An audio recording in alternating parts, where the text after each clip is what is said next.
Welcome back mga ka-TV. Ang video na tatalakayin natin ngayon ay ang chapter 48 ng The Most Notorious Talker Runs the World's Greatest Clan. At kung bago ka lang sa channel ko ay huwag mahiyang mag-like, subscribe o follow at i-click ang notification bell para ma-notify ka sa susunod na video. Paalala, ang video na tatalakayin natin ngayon ay maaaring mag-iba mula sa ilalabas na anime.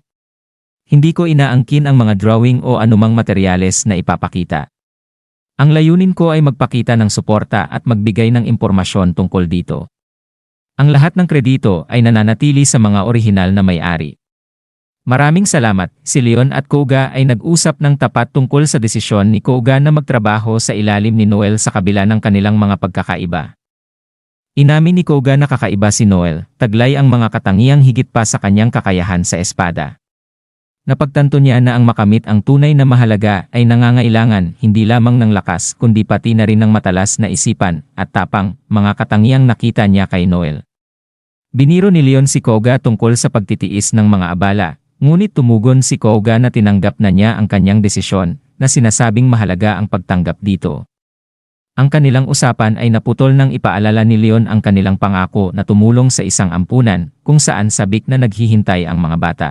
Sa ampunan, mabilis na nalito ang dalawa dahil sa masigla ngunit magulong enerhiya ng mga bata. Pinagtiisan nila ang paghila sa kanilang buhok, pagbato ng mga laruan, at maging ang pagtatangka ng mga bata na isubo ang buhangin sa kanilang bibig, habang pilit na nagpapanatili ng kaayusan. Pabirong nagreklamo si Koga tungkol sa pangako ni Leon na mas madali ang trabahong ito kumpara sa pagkukumpuni ng mga pader ng lungsod. Ngunit ang magaan na kaguluhan ay biglang naging seryoso nang dumating ang dalawang lalaki na nagtangkang takutin ang ampunan upang ibenta ang kanilang lupa. Mariing tumanggi ang madre, ngunit ang mga lalaki na nagtatrabaho sa ilalim ng makapangyarihang Hooger Trading Company ay nagiging mas agresibo.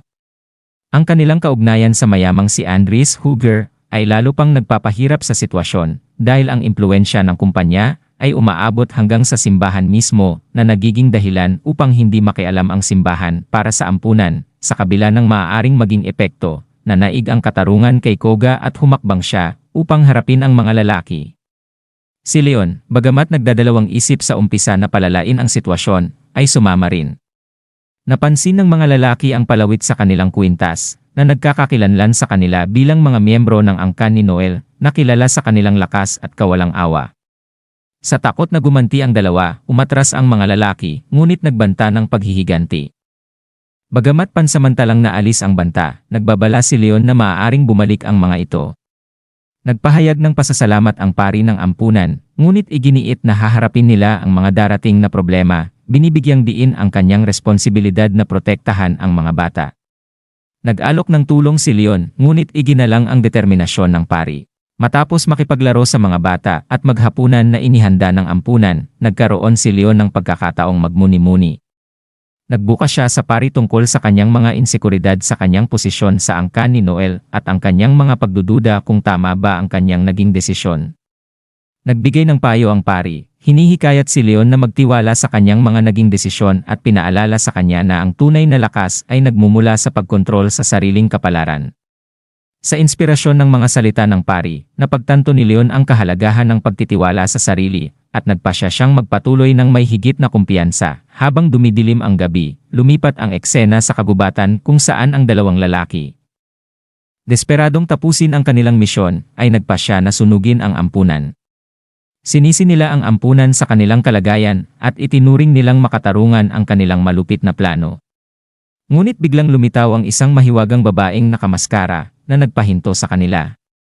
Ang biglaang pagdating niya ay nagbigay ng intriga at tensyon, na nag-iwan ng tanong sa kapalaran ng dalawang lalaki.